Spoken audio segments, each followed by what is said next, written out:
মানিকগঞ্জ এক আসনের সাবেক এমপি ও বিসিবির সাবেক পরিচালক নাইমুর রহমান দুর্জয়ের 4 দিনের রিমান্ড মঞ্জুর করেছেন আদালত।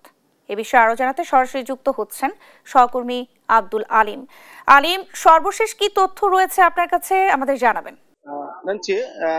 মানিকগঞ্জ এক আসনের সাবেক সংসদ সদস্য নাইমুর রহমান দুর্জয় এবং বিসিবি সাবেক পরিচালক নাইমুর রহমান দুর্জয়কে আজ সাড়ে তিনটায় আদালতে তোলা হলে 4 দিনের রিমান্ড মঞ্জুর করে কারাগার পাঠানোর নির্দেশ দেয় অতিরিক্ত চিফ জুডিশিয়াল ম্যাজিস্ট্রেট আদালত। তো আজ আমরা যতটুকু জানতে পেরেছি, গতকাল মধ্যরাতে মানিকগঞ্জ জেলা গোয়েন্দা পুলিশের একটি টিম অভিযান পরিচালনা করে ঢাকার লালমাটিয়া দুর্জয়ের নিজ বাসভবন থেকে তাকে আটক করে।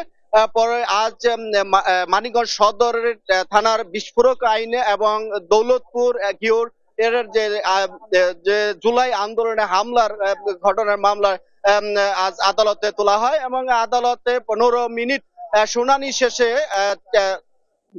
মানে 10 দিনের রিমান্ড চাওয়ার প্রেক্ষিতে 4 দিনের রিমান্ড মঞ্জুর করে কিন্তু তাকে কারাগারে নির্দেশ প্রদান করে। তো এই শুনানি চলাকালে এই আদালতের বাহিরে কিন্তু যে বিএনপি সহ বিক্ষুব্ধ জনতা তার সর্বোচ্চ শাস্তি দাবি করে বিক্ষোভ করে এবং যে প্রিজন ভ্যানে তাকে নেওয়া হয় সে প্রিজন ভ্যান আটকানোর চেষ্টা করে। তো আমরা সকাল থেকে এই আদালত চত্বর অবস্থান করছি, যে আমরা সকাল থেকে দেখতে পেয়েছি যে ঘিওর, দৌলতপুর এবং শিবালয় উপজেলার কিন্তু শত শত জনতা এবং যে বিএনপি নেতাকর্মীরা যে জড়ো হয় এবং আজ আদালতে তোলার পরে তারা এই বিক্ষোভ করে। এই আমরা আরো যেটি জানতে পেরেছি যে এই ঢাকার গোয়েন্দা বিভাগের যে পরিচালক রয়েছিল তিনিও যেটি আমাদের জানিয়েছিলেন যে